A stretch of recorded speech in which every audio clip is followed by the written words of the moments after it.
أعوذ بالله من الشيطان الرجيم بسم الله الرحمن الرحيم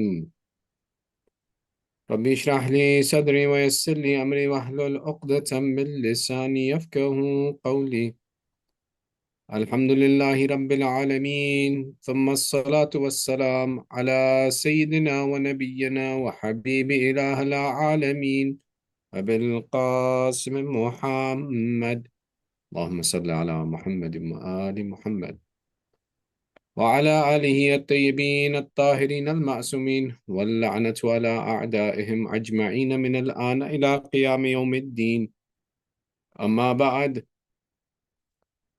السلام عليكم ورحمة الله وبركاته. Alhamdulillah for the blessings of this Tuesday night where we seek the wasila of Ahlul Bayt in fulfilling our hajat and connecting with Allah. With this blessing of this Tuesday night, we continue our discussion around the lives of the Ahlul Bayt and learning and discussing from the biographies of Ahlul Bayt. We've been talking about our third Imam, Imam Hussain ibn Ali alayhi salam, Allahumma salli ala Muhammad wa ali Muhammad. And last week, our discussion was around the significance of the life of our Imam during the time period of the Holy Prophet.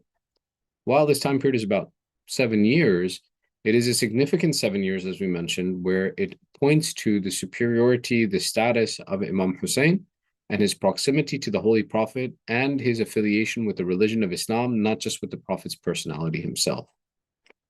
The second phase of the life of Imam Hussain that we mentioned refers to the 40 years, the 30 years of the Imamat of Imam Ali and the 10 years of the Imamat of Imam Hussain after the death of the Prophet.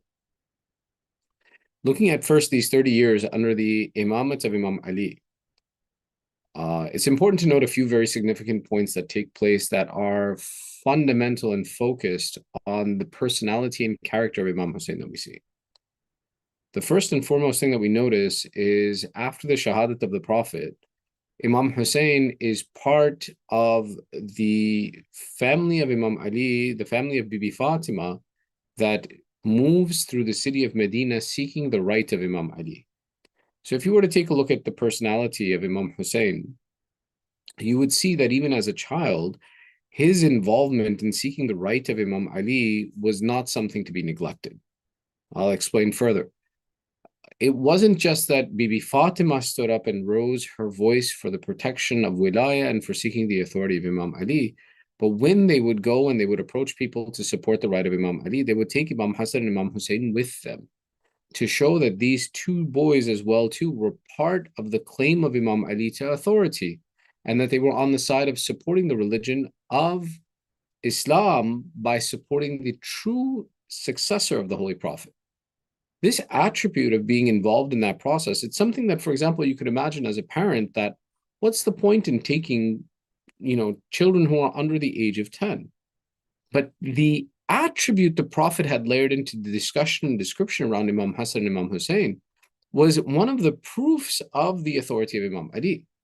That those two young men who Rasulullah said, Hassan wal Hussain, Imaman hadhihi al-umma law qama aw qa'da. Whether they sit or they stand, these two are the Imams of my nation. When those two personalities are part of the active asking for the right of Imam Ali, it's a demonstration that they were in line with the value of the Khilafat and the Wilayat of Amir al-Mu'mineen and nobody else. Which is why very commonly you take a look and you see that this 30-year time period, or especially the first 25 years during the Khilafat of the first three Khulafa, there isn't much discussion from the Ahlul Bayt. They abstain from political authority, and further to that, the political authority abstains from incorporating them into the larger picture of the life of Islam and Muslimin. One of the most important questions that can be asked is how is it that the significance and value of Imam Hassan and Imam Hussain is so clearly spelled out in the life of the Prophet, and then suddenly for 25 years, their mention disappears from the books of history. And that should be an indication that the authority that took, or the personalities that took authority after the Holy Prophet did not share the values of the Holy Prophet. Otherwise, why would these two young men that the Prophet would say that my love for them is instructed to me by Allah suddenly be absent from the mention of history? Rather, we can take a look and we see there are very limited interactions and spaces in the history of Islam during these 25 years where Imam Hassan and Imam Hussain have any mention at all. During the Khilafat of Abu Bakr, the only location of mention of Imam Hussain comes in discussion around the event of the burning of the door of the house of Bibi Fatima. That after the seeking of the rights of Imam Ali, when the house of Bibi Fatima is attacked, that the children too proceed with Sayyidah Zahra to go out and object to the abuse meted out to Imam Ali. After this, there's no real mention during the Khilafat of Abu Bakr. During the Khilafat of the second Khalifa, there's one exchange that takes place, that is Imam Hussain, when he is still a child of maybe 10 years, not more than that. There's an exchange that takes place that the second Khalifa is sitting on the pulpit of the Prophet. Imam Hussain proceeds to the masjid, and seeing him sitting on the pulpit of the Prophet, he calls out and he says, "Get off the pulpit of my grandfather. Go sit on your father's pulpit. Why are you sitting on my father's pulpit?" Famously, in this exchange, as Imam Hussain calls out to the second Khalifa and reprimands him for sitting on the Prophet's pulpit, the second Khalifa, hearing this complaint from Imam Hussain, replies and he says, "But my father doesn't have a pulpit for me to sit on." And it should have been an indication that instead of, for example, that the comment of the second Khalifa be looked at positively, it should have been an indication for people to realize, and then this one doesn't have a pulpit to sit on, then he shouldn't be sitting on a pulpit.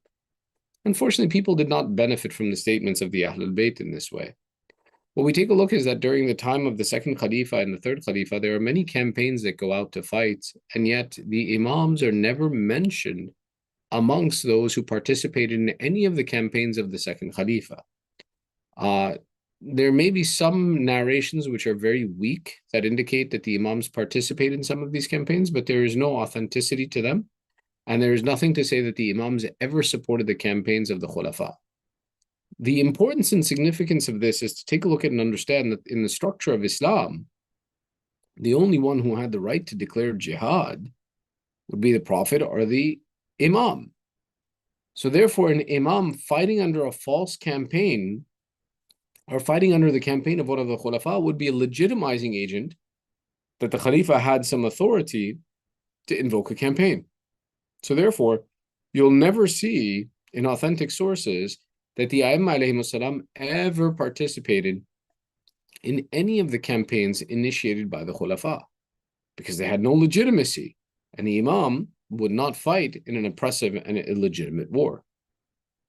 During the dawr of the third Khalifa, there is also again a mention that, the Imams, Imam Hassan and Imam Hussain, participated in some of the campaigns, whether they be in Africa or in other places. There are two discussions that say about the campaigns during the third Khalifa. That one, that some of these campaigns were not actually for war, but were for making peace.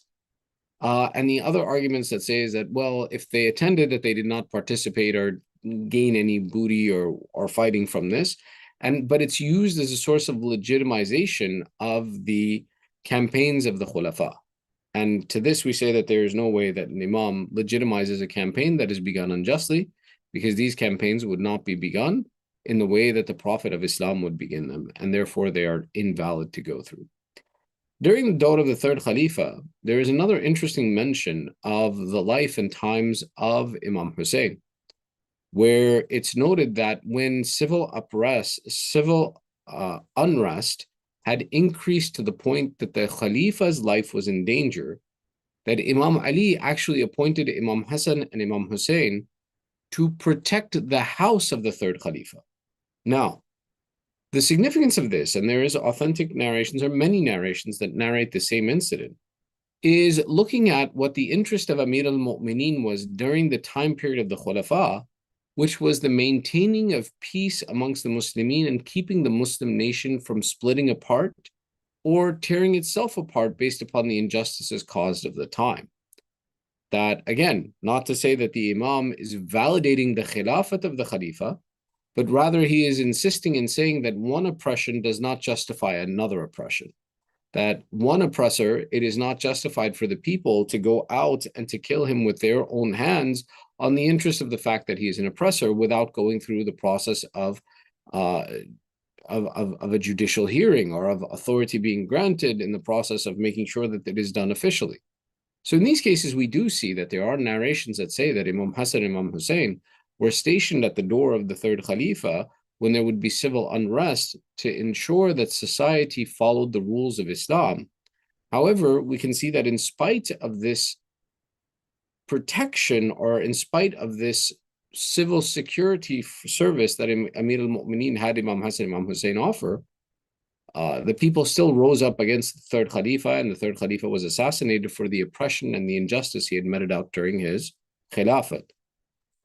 And so ended the period of 25 years in which the Ahlul Bayt and the grandsons of the Holy Prophet are absent from mention in society, that there is no significant reference to them being present, and that no one really was entitled to know who they were or to interact with them freely and openly amongst the larger Muslim society. Now, amongst, for example, the people of Medina themselves, there are narrations and discussions that talk about and take a look and see where personalities like Abdullah ibn Zubayr and others would come and ask the grandsons of the Prophet questions and learn from them. But more often than not, those narrations would then be reverted to that individual as opposed to being reverted to the Imam and indicating that this was on the teachings of Imam Hussain, that such and such lessons would be granted to society at large. We see a drastic change between this and the Khilafat of Imam Ali, which coincided with the last 4 years and 9 months or 5 years of the life of Imam Ali, in which now all of a sudden Imam Hussain is on the battlefield, is present in the army of Amir al-Mu'mineen, is present in society, and is openly teaching and discussing and guiding people in humanity under the auspices of his father. Which is why you will notice some interesting points. That one, you will see that Imam Hussain is present with his brother Imam Hassan in the battles of Jamal, in the battle of Siffin, and in the battle of Nahrawan. And that where in the battle of Jamal we saw the bravery of Imam Hassan, Imam Hussain is also present in that battle. When we look at the battle of Siffin, it's narrated to say that Imam Hussain was one of the leaders of the battalions or one of the flanks of the army of Amir al-Mu'mineen, that he was in charge of an entire section of the army fighting for Amir al-Mu'mineen. And again, in the battle of Nahrawan against the Khawarij, Imam Hussain is present in the battlefield. Along with this, we see that Imam Hussain, though he is a full-grown adult and mature individual, when Amir al-Mu'mineen shifts his capital from the city of Medina to Kufa, Imam Hussain takes his family and shifts with him. At this age, Imam Hussain is over 30 years of age. His shifting from Medina to Kufa is not because of his dependency on his father, that he's an immature young man. Immature, I mean in the sense that he is not baligh or that he is not capable of providing for himself and sustaining himself. No, Imam is over 30 years of age at that point in time when Amir al-Mu'mineen moves the capital to the city of Kufa. Imam Hussain is an independent man. He could choose to stay in the city of Medina. However, the shift from Medina to Kufa and joining Amir al-Mu'mineen in that shift is this support that the Imam gives to the authority and the Imam, the Khalifa of Allah on this earth. That Imam Hussain, standing up and moving to Kufa, is demonstrating that if Amir al-Mu'mineen is in Kufa and the Imam of the time is in Kufa, then our job is to be in Kufa with the Imam. If the Imam is working on something, then it is our responsibility to follow him and follow those instructions. And therefore, we see that there are discussions that point to and show that Imam Hassan and Imam Hussain both were teachers of the people of Kufa, as was Sayyidah Zainab, a teacher of the people of Kufa under the authority of Imam Ali. That the establishment of good akhlaq, characters, following of the religion of Islam, was part of the responsibilities that the Imams would execute under the door of Imam Ali. And therefore, they had a much more involved and present and public-facing view during the time of Imam Ali than they did during any of the other Khulafa. Therefore, we can understand that the Imam's public interaction increasing was one of the hallmarks of the reality that the Khilafat of Imam Ali was a true Khilafat that followed the tradition of Rasulullah, where Rasulullah kept Imam Hassan and Imam Hussain public in the society, kept them up front, kept them as leaders in society, demonstrated their authority. So did Imam Ali do the same exact practice. After the Shahadat of Imam Ali, begins the dawr of Imam Hassan. This is where, for example, we get into a more clear explanation of what is a discussion of called Imam al-Natiq wa Imam al-Samit. Imam Hassan and Imam Hussain are both declared as imams by the Holy Prophet. But when you take a look and you see the Khilafat of Imam Hassan, it is the Khilafat of Imam Hassan, not the Khilafat of Imam Hassan and Imam Hussain. Or the Imamat of Imam Hassan's time, his 10 years of authority, is completely the authority of Imam Hassan, not that of Imam Hussain.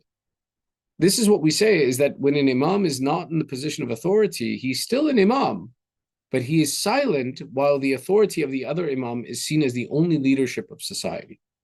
One of the prime examples of where this takes place is as the Khilafat of Imam Hassan begins and the confrontation with Muawiyah takes place and Imam Hassan signs a treaty with Muawiyah. Imam Hassan and Imam Hussain are still in the city of Kufa at this time. When Muawiyah gives the treaty to Imam Hassan and says, I abdicate the Khilafah to me and I will sign any treaty that you want, and Imam Hassan gives him the treaty and sets the terms of the treaty that give the Khilafah to Muawiyah, Muawiyah comes to the city of Kufa as the Khalifa and enters Masjid Kufa and gives a very famous speech. And when he gives the speech, Imam Hassan and Imam Hussain are both present listening. One of the main conclusions of this speech is what? That Muawiyah stands in front of these people and he says that I did not become your Khalifa to lead you to in prayers and fasting. I became your Khalifa and I don't care if you pray and you fast. I am your Khalifa like I am your king over you. And as part of this speech, he goes through the process of insulting Imam Ali.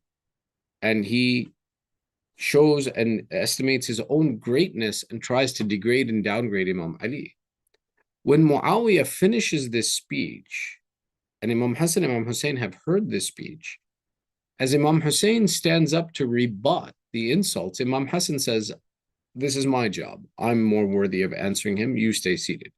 Imam Hussain sits down and Imam Hassan replies to the speech of Muawiyah and corrects all of the fallacies that Muawiyah makes in his speech. This exchange between the two brothers is a demonstration that when the imamat is of Imam Hassan, Imam Hussain is present. He is a supporter and follower of his brother. He is one who will do as the imam of the time insists. Though he has the capacity of being an imam, his role right now is to be the supporter of Imam Hassan, which is why we see during the 10 years of the imamat of Imam Hassan, we see that Imam Hussain, Imam Hassan both leave the city of Kufa and return to the city of Medina. One of the important significances of the imams spending time in the city of Medina and returning to Medina and the city of Rasulullah is the authority and the responsibility of staying attached to the city of Medina as well. Today, alhamdulillah, with the ability to go to ziyarat easily, to be able to go visit the shrines of the Ahlul Bayt, it's one of the great opportunities that we have. But it'll never be something that supersedes the actions of the imam himself, who stays attached to the city of Medina and stays attached to the city of Mecca, and that we are never separated from these cities. Famously, Imam Hassan and Imam Hussain spent 25 Hajj walking to Mecca to do the Hajj of Baytullah, and that they preferred living in the city of Medina, and which is why when Imam Hussain eventually does leave the city of Medina, it's one of the very painful things that he goes through in his life, and it's something that he weeps about very bitterly, and we commemorate that leaving as a moment of sorrow and mourning and hold a majlis on the day that Imam Hussain leaves the city of Medina. This was one of the elements that explained to us the value of Medina, and it was a place of preference of the Ahlul Bayt. During the dawr of Imam Hassan as well, too, Imam Hussain stays in the city of Medina, is a prevalent figure as a teacher of the people of Medina and those who came to the city of Medina as well. We also see many examples of the generosity of Imam Hussain as well, where he would be someone who, even in this dawr, and the dawr of his father and the dawr of his brother, would be someone who would give out charity excessively. Now, some of the examples of the charity of Imam Hussain that are narrated, we don't necessarily know that they are those events of charity that took place in the life of Imam Ali, if they took place in the life of Imam Hassan or in the life of Imam Hussain. One of the beautiful attributes of the Ahlul Bayt is that they are an imam and their speech is reflective of their status, whether they are Imam al-Natiq, meaning they are the speaking imam, the open imam of the time, the publicly acknowledged imam of the time, or Imam Samit, meaning the quiet Imam who is not actively leading the community. They are still an Imam, and their language, their speech, their character is always reflective of the attributes of an Imam. Which is why one of the beautiful things, as you take a look across this history of 40 years, before the Imamate of Imam Hussain even begins, you can't see a difference in his character when he's under the authority of his father, his brother, or he has his own authority on this earth. The character, the behavior is the same. The quality of speech is the same. The service to humanity is the same. The lessons and teaching is exactly the same. So therefore, today, when we look back, for example, on the ahadith of the Ahlul Bayt, there's no real way for us to distinguish and say that, oh, these were statements that Imam Hussain made when his brother was in charge and he wasn't in charge. So therefore, he didn't have an obligation to speak as clearly as he did before. Or, for example, to make other statements that would describe and show that, for example, the moral lessons of the Imam changed in any way as his authority on this earth changed. The Imam's speech is really amazing in that regard. The character the Imam presents is amazing in that regard, that we don't miss anything from his teaching and we don't see any inflection point in character. The only way to know an inflection point in the life of the Imam is the current events going on at the time. That based upon those current events, we can have an understanding of when these phrases were spoken by the Imam. Next week, inshallah, we'll continue our discussion around the life of Imam Hussain and talk about that final period of 10 years. Now, that final period of 10 years is yes, the hallmark of the imamate of Imam Hussain is the event of Karbala. But this isn't the only significant event that takes place in 10 years of his imamate. Rather, there are a variety of different important events that are worth mentioning and discussing and demonstrating and showing the consistency in character, the standing against injustice that was personified in the event of Karbala. One of the significant attributes of paying attention to this entire 10-year period and looking at the entire life's work of the Imam is, again, that an Imam is an Imam from the moment he's born to the moment he dies, meaning there's something for us to learn from the entirety of this experience. But to say that what we saw happen in Karbala was not something that came out of nowhere. This was not something that was an anomaly in society, or that the Imam was away from society until this exact moment. No, the Imam continued his process of working for the sake of Islam for the entirety of a 10-year period, the capstone of which is the event of Karbala. So inshallah, we'll look next week and we'll analyze some of these points in the life of our third Imam and talk about how we take a benefit from this aspect of his teaching and certain benefits that we can apply within our life. We ask Allah, again, by the right of this day, by the right of the Hadirin, Ghaibin, that, oh Allah, Ya Mahmud bihaqqi Muhammad, Ya A'la bihaqqi Ali, Ya Fatir al-Samawat bihaqqi Fatima, Ya Muhsin bihaqqi al-Hasan, Ya Qadim al-Ahsan bihaqqi al-Hussein. Oh Allah, accept this small ibadat from us. Ya Allah, by the right of this Tuesday night, by the right of Dua-e-Tawassul, give us the Shifa of Ahlul Bayt. Oh Allah, we have hajat by the right of these Ahlul Bayt. Fulfill our hajat. Oh Allah, those who are sick amongst our families, our communities, give shifa and health to all of the mu'mineen wherever they are. Those who are suffering through strife and insecurity and suffering through difficulties in this world, oh Allah, give aman and peace and security to the believers wherever they may be in this world. Keep our family and our children on the upright path of Islam. Hasten the reappearance of Sahib al-Zaman. Give us the tawfiq to be the supporters of Sahib al-Zaman and entitle us to the wasila of Ahlul Bayt in this world and the shafa of Ahlul Bayt in the hereafter. Remembering all of our marhumin, all of our relatives who have passed before us, we finish this with 1 Surah Fatiha, 3 times Surah Ikhlas, for all of the marhumin, with your lattice of salawat ala Muhammad wa ali Muhammad. Allahumma salli ala Muhammad wa ali Muhammad. Bismillah ar-Rahman ar-Rahim, alhamdulillahi rabbil alameen, ar-Rahman ar-Rahim, maliki yawmiddin. إياك نعبد وإياك نستعين اهدنا الصراط المستقيم صراط الذين أنعمت عليهم غير المغضوب عليهم. بسم الله الرحمن الرحيم. قل هو الله لم يلد ولم يولد